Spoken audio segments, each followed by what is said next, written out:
Je vais commencer cette vidéo par sa conclusion. Des milliers d'études ont été menées sur les ondes électromagnétiques et il n'existe aucune preuve scientifique qui établit un lien entre l'utilisation des téléphones et le cancer ou d'autres maladies. Je suis pas scientifique et vous n'avez aucune raison de me faire confiance, alors je vais vous lire les conclusions des plus grands groupes d'experts internationaux. La FDA, à ce jour, il n'y a pas de preuve cohérente ou crédible de problèmes de santé causés par l'exposition à l'énergie des radiofréquences émises par les téléphones portables. La FCC, à l'heure actuelle, aucune preuve scientifique n'établit de lien causal entre l'utilisation d'appareils sans fil et le cancer ou d'autres maladies. L'ACS, l'énergie émise par les téléphones portables n'est pas suffisante pour endommager l'ADN à l'intérieur des cellules et causer un cancer. Pourtant, en 2011, l'Organisation mondiale de la santé et le Centre international de recherche sur le cancer ont classé les ondes électromagnétiques dans la catégorie 2B, c'est-à-dire comme cancérogènes possibles. Paradoxal.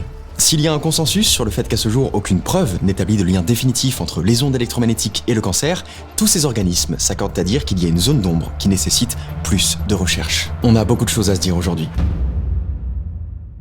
Cette vidéo est en collaboration avec WeSings. WeSings vient de lancer la ScanWatch 2, une montre connectée hybride et élégante qui surveille votre santé 24 heures sur 24. Avec une autonomie de 30 jours, elle peut suivre votre santé cardiovasculaire jour et nuit, établir votre référence cardiaque et vous notifier en cas de changement de rythme. Elle détecte aussi les signes de fibrillation auriculaire, le niveau d'oxygène dans le sang et l'apnée du sommeil. La montre est équipée d'un capteur miniature de température qui détecte les fluctuations de chaleur, permettant d'analyser avec précision les variations de la température corporelle, un des premiers signes de maladie. Ce capteur permet aussi d'optimiser vos entraînements physiques. En connaissant en temps réel la température de votre corps, vous pouvez analyser une routine sportive en 3 zones. La zone d'échauffement, avec une température plus basse pour échauffer les muscles. La zone de performance, qui correspond à la majeure partie de l'entraînement pour avoir de meilleurs résultats. Et la ScanWatch 2 vous alerte quand vous entrez dans la zone de surchauffe, qui peut entraîner des crampes musculaires, des nausées ou des maux de tête. Vous obtenez également un rapport sur la qualité de votre sommeil dès le réveil, afin d'optimiser votre énergie. La ScanWatch Lite est une version plus compacte et abordable, offrant les principales fonctions de suivi de la santé, telles que le suivi de cycle menstruel, de ses symptômes, de la durée du cycle et des phases,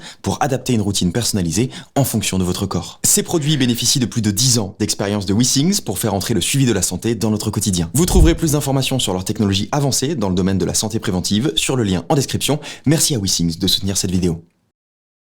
Ok, une onde électromagnétique, c'est un phénomène naturel. Le soleil en émet. Pour simplifier le concept, c'est de la lumière qu'on est incapable de voir, qui se propage dans l'air et qui transporte de l'énergie. Cette énergie, on s'en sert pour véhiculer de l'information. C'est ce qui permet à votre box internet d'envoyer cette vidéo sur votre appareil sans fil.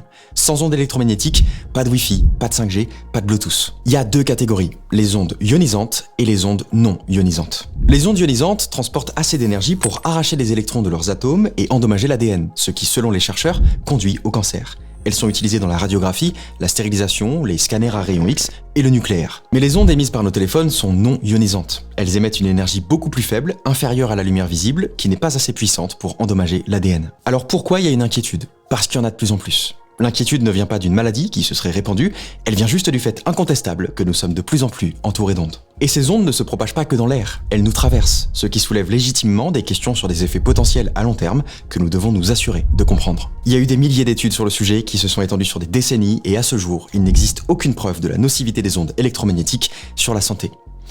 Mais le problème en science, c'est qu'il est très difficile de prouver que quelque chose n'existe pas. Pour prouver qu'il n'existe pas de corbeau blanc, il faudrait que je sois certain d'avoir parcouru la planète entière, et vous pourriez encore me dire que j'ai mal cherché. Alors la science est un processus extrêmement long et fastidieux, mais nécessaire. Parmi les études qui n'ont rien trouvé, il y a des études qui ont trouvé des trucs pas cool sur les ondes électromagnétiques, notamment des probabilités accrues de cancer sur des rats, mais elles présentent des limites importantes. Le problème principal, c'est qu'il est difficile de distinguer les cancers ordinaires de cancers qui seraient provoqués par les ondes. L'une des causes de cancer, c'est simplement le hasard, ce qui rend les résultats des études très aléatoires. On n'arrive souvent pas à reproduire ces études, elles présentent des résultats incohérents, des problèmes de méthodologie, des conclusions peu claires, l'absence de mécanismes d'action biologique et de liens de causalité établis qui ne constituent pas une preuve suffisante, mais qui suffisent à entretenir une zone d'ombre. L'absence de preuve n'étant pas la preuve d'absence, en 2011, l'OMS a classé les ondes électromagnétiques comme cancérogènes possibles. Ce que ça veut dire, c'est que l'association observée entre les ondes et le cancer peuvent être le résultat du hasard, d'une erreur ou de facteurs confondants, mais qu'on ne peut pas le prouver avec certitude, donc on ne peut pas raisonnablement l'exclure. Mais à ce jour, le seul effet connu des ondes, c'est la chaleur.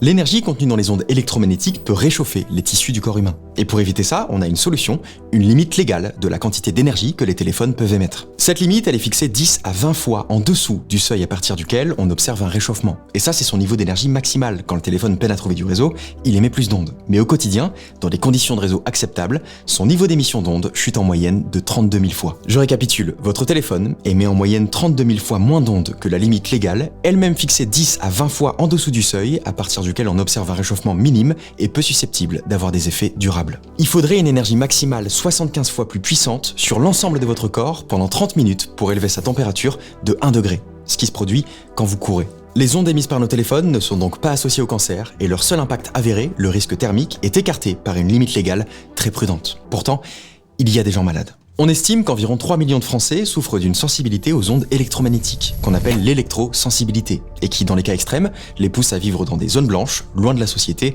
et de toute technologie. Sauf que cette maladie n'existe pas, mais leurs symptômes sont réels. Le problème, c'est qu'il y en a plus de 80 et qu'ils sont peu spécifiques. Des rougeurs, des picotements, des sensations de brûlure, des nausées, des étourdissements, des troubles digestifs, mais les principaux sont le stress, l'insomnie et la fatigue. On a fait des études de provocation qui consistent à vérifier si les personnes se disant électrosensibles sont vraiment capables de ressentir quand une pièce est exposée à des ondes, et c'est pas le cas. De toute façon, aucun mécanisme biologique ne nous permettrait de le faire, encore moins à des ondes de cette faible intensité. Pourtant, durant ces études, certains sujets ont souffert, au point de quitter la salle d'expérimentation alors que les émetteurs d'ondes étaient éteints. Ce qui laisse la liberté de penser que l'électrosensibilité est un trouble psychologique. Le chercheur Sébastien Point théorise la construction de l'électrosensibilité de cette manière. Les gens inquiets des discours anti-ondes se renseignent sur Internet, les informations alarmistes entretiennent une croyance qui actionne une perception accrue à l'exposition présumée, puis à une représentation mentale de troubles de santé qui entraîne une anxiété réelle et renforce la croyance que les ondes sont à l'origine de ces troubles. Ce qu'il faut à ces gens, ce n'est pas moins d'ondes, c'est une thérapie. Le problème, c'est que leur détresse est une aubaine pour en faire un business. Vous pouvez acheter des matelas, des draps, des rideaux, des caleçons, des bonnets, des foulards, des chapeaux, des sandales, des générateurs de bulles de protection, des tapis anti-ondes. Ces produits ont été épinglés par la répression des fraudes en 2016 pour absence de reconnaissance scientifique des effets des équipements sur la santé, pour des produits exploitant l'anxiété des consommateurs, mais vous pouvez toujours les acheter. Le plus populaire, c'est le patch anti-ondes, des pastilles en métal à 40 € que vous collez sur l'antenne de votre téléphone pour bloquer une partie de ces ondes. Vous vous souvenez quand j'ai dit que quand un téléphone peine à trouver du signal, il émet plus d'ondes ? À votre avis, qu'est-ce qui se passe quand vous collez un patch en métal directement sur son antenne ? Oui, il émet plus d'ondes. Mais qu'attendez-vous d'une maman qui se balade sur Facebook et qui tombe sur cette publicité ? Cette maman ne sait pas que son bébé est en danger. Les ondes des mobiles présentent des risques, surtout pour les femmes enceintes et les enfants, qui absorbent jusqu'à 10 fois plus d'ondes que les adultes. Et quelles conséquences pour eux dans 10, 20 ou 30 ans ? À en croire la page de vente, les patchs anti-ondes évitent les maux de tête, les troubles du sommeil, une fausse couche, etc.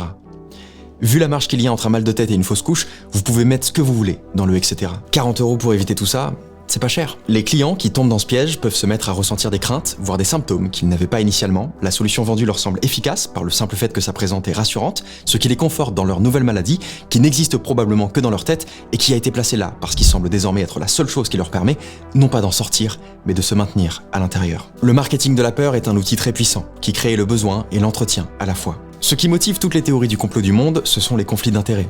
Vous en voulez ? Là j'en vois plein. La peur des ondes est un outil utilisé par les vendeurs de gadgets, les influenceurs payés pour en faire la promotion, ceux qui vous vendent des formations de pseudosciences, les médias sensationnalistes et les politiques en quête d'électorat. Un jour, la mode retombe, car le phénomène n'est plus assez négatif ou trop connu. Alors on passe des jeux vidéo, aux voitures autonomes, aux réseaux sociaux, à la 5G, aux vaccins, à l'intelligence artificielle. À tout un tas de boucs émissaires des problèmes d'une époque suffisamment complexes pour que l'électorat moyen ne possède pas les connaissances suffisantes pour analyser la faiblesse de l'argumentaire. Ça marche parce qu'on est codé pour que ça marche. Notre cerveau accorde plus d'intérêt aux expériences négatives. Si j'avais nommé cette vidéo « Tout va bien, les téléphones sont nos amis », vous n'auriez pas cliqué. Et il a aussi tendance à retenir les informations qui confirment ses croyances et à ignorer celles qui les contredisent. Quand un passionné d'astrologie se plante 2 fois avant de trouver votre signe, il vous dira quand même « Je le savais ».